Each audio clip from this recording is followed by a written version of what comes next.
Did you know that Elon Musk chose his ventures based on his passions? What if you could do the same?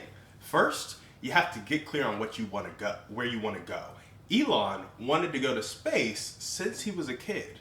Next, you got to take stock of your skills. What are you really good at? The great news about that is you can get good at stuff. After that, list your interests. What topics or industries excite you? Research the market. Where do your skills and interests overlap with the market needs? Is there anywhere you can fill a gap? Any partnerships you can form? Businesses you can buy?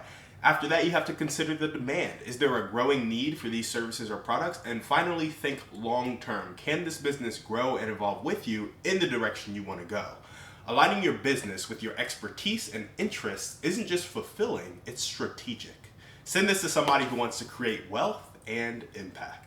Alrighty, let's dive a little bit deeper into all of that. So Elon, as a kid, I think I heard that on the Patrick Bet-David podcast, he wanted to go to space. Like, this whole thing has been a game for him. And if you treat this as a game, when I was playing RuneScape and World of Warcraft and Summoner's War and all of these games that I play, the whole point of the game is to pick a skill, develop it, and it'll take you to a new level in the game. You'll be able to do something that you couldn't do before. Well, the funny thing is, art, if you will, is based on life. Then life is based on art. Then life gets its very meaning for existence from art. That was like, I don't know what that was. But I think it was Robbie Zacharias, maybe. Regardless, RuneScape, World of Warcraft, all these games based how they improve their character in the game on how you actually improve in life. So now we can turn around and base life on that art. Since we spent so much of our time playing those games as kids, we can understand that. As a character in a game, you have to get 99 wood cutting to cut better wood. Well, in order to get 99 wood cutting, you have to cut wood. Similarly, if there is a skill assessment that we're trying to do, we're evaluating our personal strengths, the first thing you should do is, what have I done a lot of and I'm confident that I can continue to do? For example, if you've cut a lot of wood, you're probably confident you can cut wood.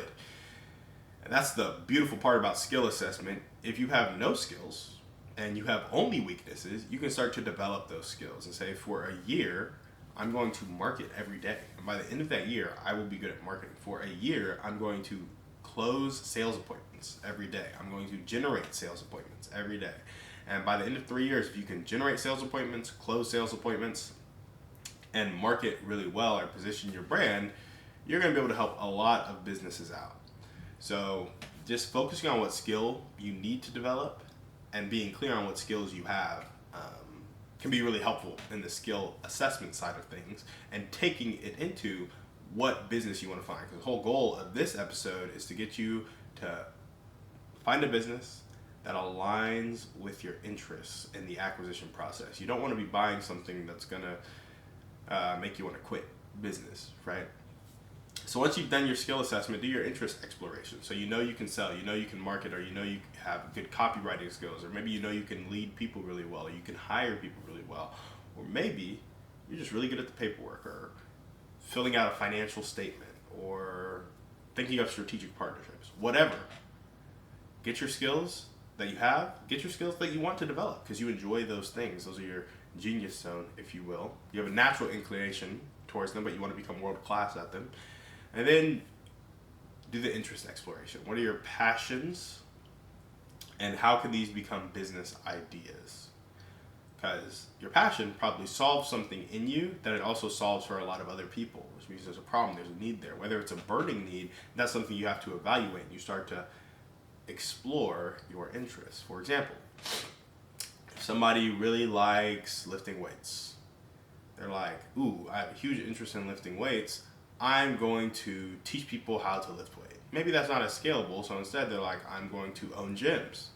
That is more scalable, which still has to do with weightlifting. Or maybe they're like, I'm going to manufacture barbells. I'm going to create the best barbell scientifically for this specific group of people. That's also another way your interest could come out in business, right? So just take something you really like and figure out what businesses are already serving it and where the gap is in the market. And of course, that's conducting market research, finding your niche. You need to know what people are already doing, where the gaps are, and just understanding what is going on. And this really happens. For the longest time, I was confused about market research, but it's because I didn't want to do work. Market research is simple. Get customers, survey businesses. When you survey customers in a market and you survey businesses in a market, you will understand the market. So even if you don't have the customers, survey other people's customers. Be like, go partner with businesses. Be like, hey, I'm doing a survey of your customers to generate ideas that will help you in your business. And then you are conducting market research while trying to help those people. And you just give them the survey results, but you also got the survey results. And so eventually you can start to be like, I'll even consult you on how this lines up with your business. And after that, it'll be, you can do it all for free. Do the survey for free, consult them on how the feedback can implement into their business for free, but then take your feedback and you understand the market a bit more. You only need to do this for like 3 to 5 businesses to get something going. You could also just read stuff on social media. There are people who are giving reviews of these businesses. Then there are people who are commenting on these businesses' social media pages, and your group is congregating somewhere. Go find where your group is congregating and read the stuff they're already saying, because I promise you they're saying it somewhere. If not, your niche isn't well enough to find, and you need to go define it. So, conducting market research can be very helpful in the business exploration, because if you're interested in it and you have the skills to do it, but the market ain't hitting it, that's the ultimate feedback mechanism. So, if the market's not hitting, you need to be quitting. And then after that, demand analysis. So this is part of market research, I would say a little bit, but assessing market needs. Is there a growing market for this? In 5 years, will this market be bigger than it is? And how much bigger? That's really, you need to know it's a growing market, and you need to know that they have capital to spend and that there is a pain point that you can really solve for them. Those are kind of the 3 things that you need to figure out about a market. And I believe there's a 4th thing, according to Alex Ramosi. I'm not remembering it right now, but I do know it needs to be growing. They need to have money so they can pay for it, and there needs to be a need. And probably also pretty easy to find them. So that's how you can kind of assess demand, if you will, and analyze demand. Then after you've done all of this, it's the growth planning. Is the market going in a direction that is aligned with my interests and skills? And am I willing to adapt when needed? Am I bought in on this industry, on what the mission of this business is?